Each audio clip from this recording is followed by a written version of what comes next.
भारतवर्ष में चाणक्य का जन्म हो चुका था। बच्चे के नामकरण के लिए आचार्य चाणक्य ने कई ऋषि मुनियों को अपने घर आमंत्रित किया। इसी दौरान उन्होंने न्योता मगध राज दरबार में भी भेजा था। तब मगध में धनानंद के पिता महापद्मानंद का राज चल रहा था। महापद्मानंद भी एक क्रूर शासक था। वह आचार्य चाणक्य को बिल्कुल पसंद नहीं करता था, इसलिए उसने निमंत्रण स्वीकार नहीं किया। पर कई विद्वान ऋषि मुनि आचार्य चाणक्य के यहां पधारे।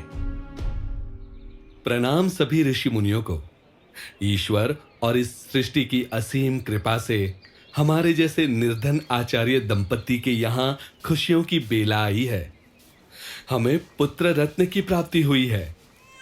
आप जैसे श्रेष्ठ विद्वान ऋषियों के चरण कमल हमारी कुटिया में पड़े हैं।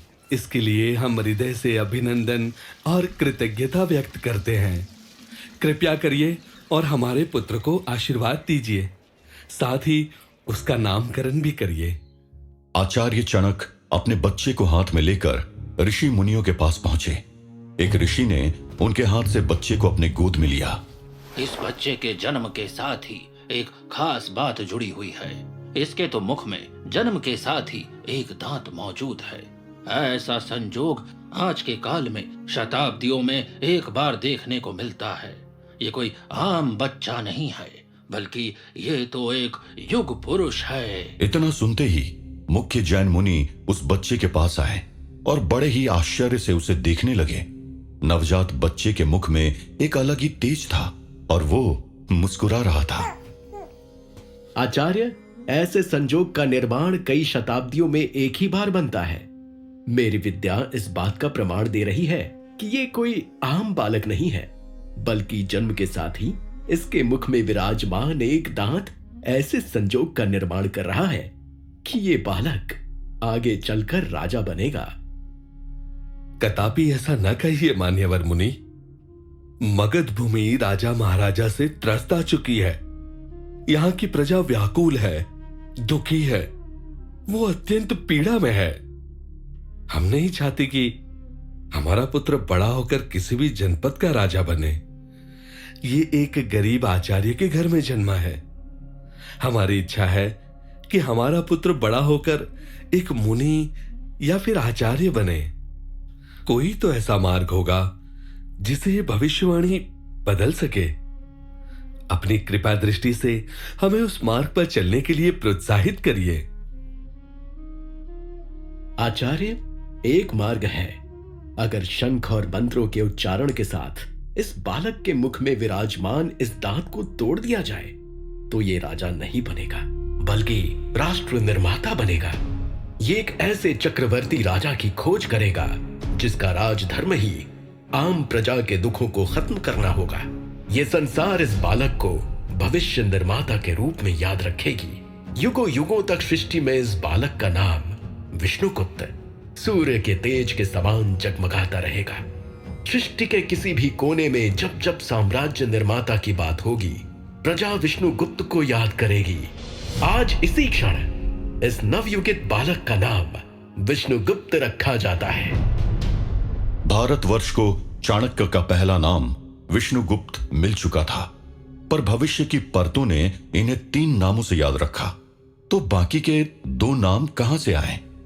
चाणक्य के नामकरण पर फेमस संस्कृत विद्वान और हिस्टोरियन एनडी हक्सर कहते हैं, दरअसल चाणक्य का पहला नाम विष्णुगुप्त ही था। यह नाम उनके जन्म के वक्त ऋषि मुनि और उनके पिता ने रखा था।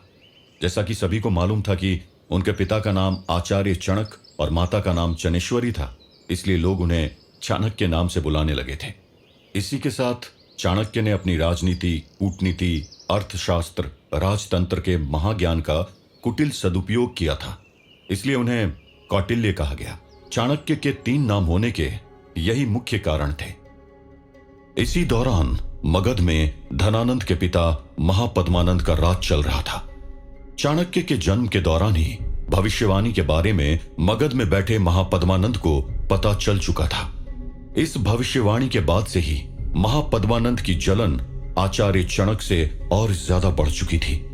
उसे अंदाजा लग गया था कि अब आगे चलकर मगध की धरती किसी बहुत बड़े युद्ध की साक्षी बनने वाली है।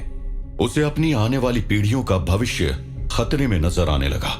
धीरे धीरे समय अपनी रफ्तार से आगे बढ़ता गया। चाणक्य की उम्र 5-6 साल हो चुकी थी।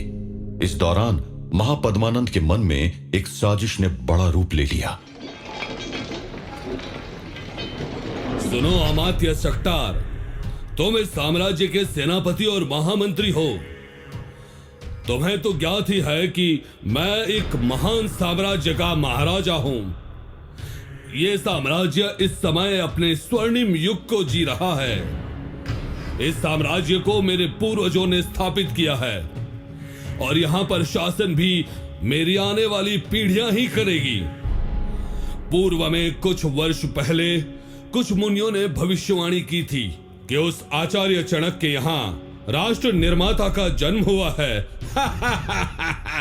जी महाराज, आचार्य चाणक्य को पुत्र रत्न की प्राप्ति हुई है। ऋषि मुनियों ने उस बालक को प्रथम दृष्टि में देखते ही राष्ट्र निर्माता कह दिया था। ऋषि मुनियों ने ही उस बालक का नाम विष्णुगुप्त रखा है।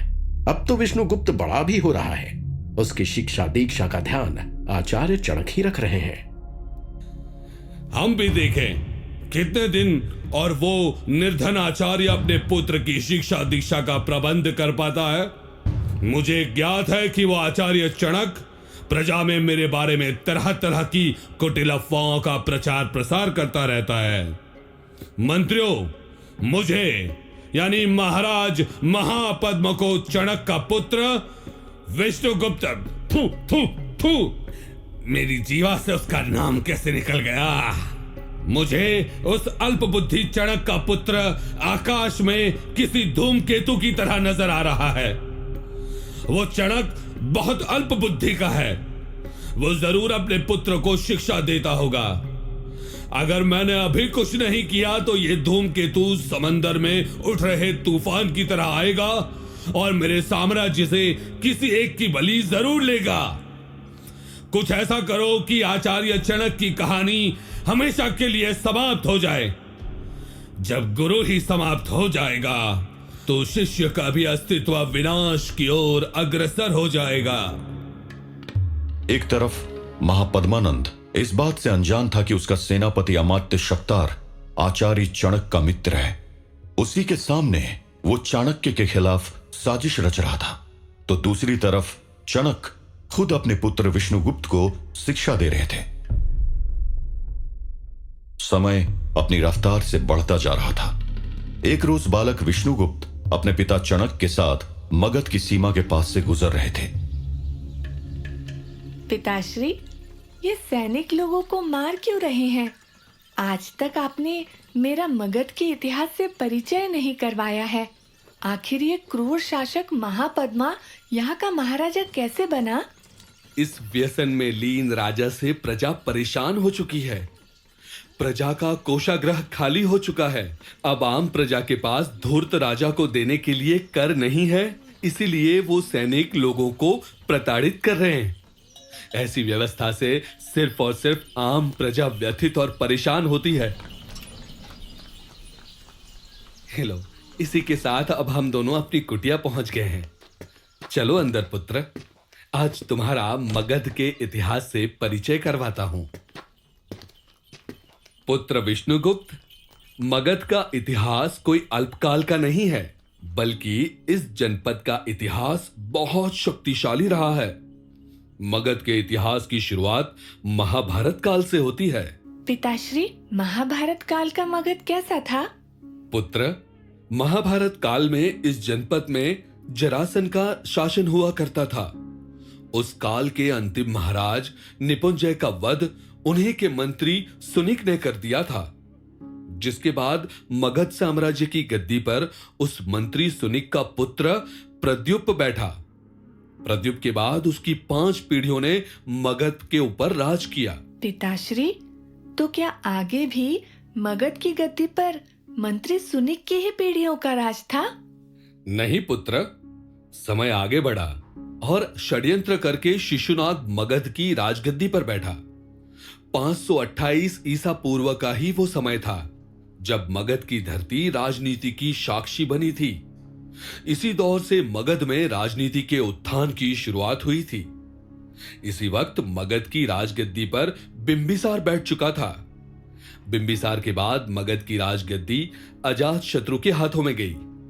अजातशत्रु का एक पुत्र था जिसका नाम सोम्यान था। उसी ने गंगा किनारे पाटलिपुत्र क्षेत्र का निर्माण किया था।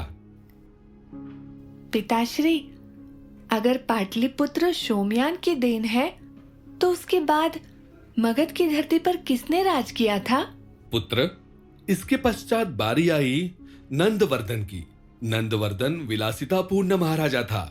उसका पूरा जीवन आसपास के जनपदों के राजाओं की स्त्रियों को छीनने में ही चला गया। नंदवर्धन के जीवन में केवल विलासिता ही थी। इसी विलासिता की वजह से उन्होंने चांडाल कुल की एक स्त्री महामाया के पति की हत्या भी करवा दी थी। उसके पति की हत्या सिर्फ और सिर्फ महामाया को हासिल करने के लिए करवाई थी। इसके पश्चात महामाया को नंदवर्धन महल में लेकर आ गया। उसने पुत्र को जन्म दिया जिसका नाम महापद्मनंद रखा। अच्छा, महापद्मा नंदा चांडाल कुल की स्त्री महामाया का पुत्र है। पिताश्री, क्या महामाया के मन में नंदवर्धन के लिए नफरत उत्पन्न नहीं हुई थी? बिल्कुल हुई थी। महामाया के मन में नंदवर्धन के खिलाफ नफरत थी। नंदवर्धन उसके साथ व्यभिचार करता था जिसकी वजह से ये नफरत बढ़ती गई। महामाया ने अपने पुत्र महापद्मनंदा को इस तरह बड़ा किया कि उसे अपने पिता नंदवर्धन से नफरत हो गई। महापद्मनंद जब युवावस्था में पहुंचा तो एक रात अपनी माता महामाया को प्रसन्न करने के लिए उसने नंदवर्धन की विभत्सता तरीके से हत्या कर दी। अगले ही दिन महामाया ने उसे मगध का महाराजा घोषित कर दिया। कुल श्रेष्ठ मंत्रियों के सामने उसे महापद्म की उपाधि दे दी गई। इस तरह महापद्मनंदा मगध की राजधानी पाटलिपुत्र की राजगद्दी पर बैठ गया और इसी ने नंद वंश की शुरुआत की। इसके पश्चात नंदवर्धन के सभी चीर परिचितों को राजद्रोह के अपराध में मौत की सजा सुना दी गई। क्या महापद्मनंदा हमेशा से इतना ही अत्याचारी था? ऐसा भी नहीं कि महापद्मनंदा हमेशा से ही इतना अत्याचारी और व्यभिचारी था। शुरुआती काल में उसने कुशलता के साथ राजपाट संभाला था। कई युद्ध भी लड़े थे और विजय पताका भी लहराया था। इसके शासनकाल का एक दौर ऐसा भी था जब मगध शक्तिशाली बन रहा था, परंतु अचानक कुछ वक्त पश्चात ही यह भ्रष्टाचार में लिप्त होने लगा। इसका ध्यान भी केवल व्यभिचार में लगने लगा। यह क्रूर बनता गया। आज वक्त ऐसा आ चुका है कि मगध की जनता नंद वंश से त्रस्त आ गई है। प्रतिदिन किसी ना किसी परिवार की स्त्रियां गायब हो जाती हैं। महापद्मनंदा बुजुर्ग हो चुका है। यह बहुत समय तक अब मगध की राजगद्दी पर नहीं बैठेगा। पर चिंता की बात यह है कि इसका पुत्र धननंद, वो इससे भी ज्यादा क्रूर और भ्रष्टाचारी है। अब निकटतम भविष्य में धननंद ही मगध की राजगद्दी में बैठने वाला है। पुत्र विष्णुगुप्त, इन सब बातों से मैंने तुम्हें इसलिए अवगत कराया है क्योंकि अगर भविष्य में मगध की धरती को तुम्हारी जरूरत पड़े तो तुम्हें ज्ञात रहना चाहिए कि तुम्हें क्या करना है। आप आश्वस्त रहिए पिताश्री। मगध की धरती की रक्षा के लिए मैं सदैव आपकी शिक्षा का स्मरण रखूंगा। आचार्य चाणक्य और विष्णुगुप्त की बातों का सिलसिला जारी था। आधी रात बीत चुकी थी। तभी आचार्य चाणक्य की कुटिया के दरवाजे में किसी की दस्तक हुई। आचार्य चाणक्य ने दरवाजा खोला तो सामने मगध साम्राज्य का सेनापति और आचार्य का मित्र अमात्य शक्तार खड़े हुए थे। चेहरे में चिंता साफ झलक रही थी। ऐसा लग रहा था कि कोई बड़ी अनहोनी दस्तक देने वाली है। आखिर इतनी रात को मगध साम्राज्य के सेनापति शक्तार आचार्य चाणक्य से क्यों मिलने आए थे? क्या चाणक्य की जिंदगी में कोई बड़ी मुश्किल उनका इंतजार कर रही थी? आखिर क्या होने वाला था अगले कुछ दिनों में जिसने बदल दी थी विष्णुगुप्त की पूरी जिंदगी?